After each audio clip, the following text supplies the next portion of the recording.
Your boy Eric Jones from Equality Mobile, getting ready to get my morning started, man. I want to give y'all a couple of tips out there for you mobile detailers, man. Let me show you, the beast is ready this morning. Just got everything back in it.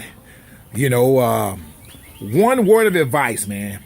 I don't care how good your equipment is. I don't care how long you had your equipment. Every time before I go out in the morning, I crank up everything to make sure everything is working properly before I get to my customer. You know what I mean? So I already done cranked the generator up. I already done cranked the pressure wash up. I got the pressure going to my tank. I put water in my tank already. I got my 2 buckets. I filled them full of hot water using the 2 bucket method system. I checked my air line to my compressor to make sure the air was flowing smoothly. I double checked my supply holder to make sure I had all my chemicals that I'm gonna need for this job, which is only a wash and a vac this morning. But tomorrow morning I got a wash and a vac on the Escalade, and then her neighbor, and then a Suburban, and then another Escalade. That's 4 cars for tomorrow. And then Sunday morning, I normally don't work on Sunday mornings, but this guy wants a full detail. So I'm going to go over there and do a full detail for him. But make sure, man, let me flip this around. Make sure all your equipment is working before you get to your customer, man, because it'll waste your time when you have to come back home. A guy asked me the other day, say, Eric, how far do you travel?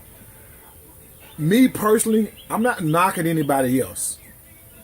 99.9% of my customers are about no more than 12 minutes from my house.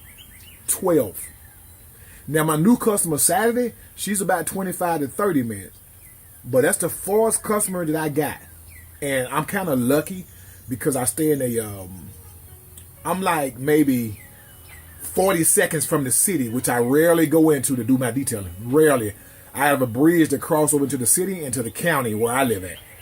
And I try to keep my business close to me, so I don't have to go far and waste any gas. Like I said, I'm a pioneer at this business, man. I know how much gas I'm gonna waste here, how much gas I'm gonna waste there, how much water do I need for this customer, or do I need to fill my tank up, or am I gonna be gone all day? I think about these things before I start my day out. You see, with me, you have to make an appointment.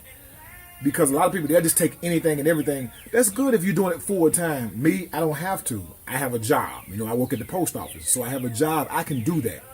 So, but I am good at what I do. And people know this. So I have people who wait on me. Not 1 week, but 2 weeks. They'll wait on me. And I feel privileged to that. So they let me know that I'm doing what I'm supposed to do. So, but just make sure your equipment is working before you go out to business, man. Because you get there and it's not working, and it's going to waste a lot of time, and your customer looking at you like, and you be telling them like, well, I'll be back in about 40 minutes. What if they got to go to work? That's why I try to keep my customer maybe 10 to 12 minutes from my house. All right, I hope that answered the guy question that asked me how far I go out. If you do it full time, you may have to do that, but I don't do it full time. I don't have to. So, but to you guys who are doing it, hey, good luck to you, man. Like I said, if you got any questions, I'm honest with you about this detailing business because I want you to succeed. All right, man. Go out there, be professional about your business, and get it done. Deuces.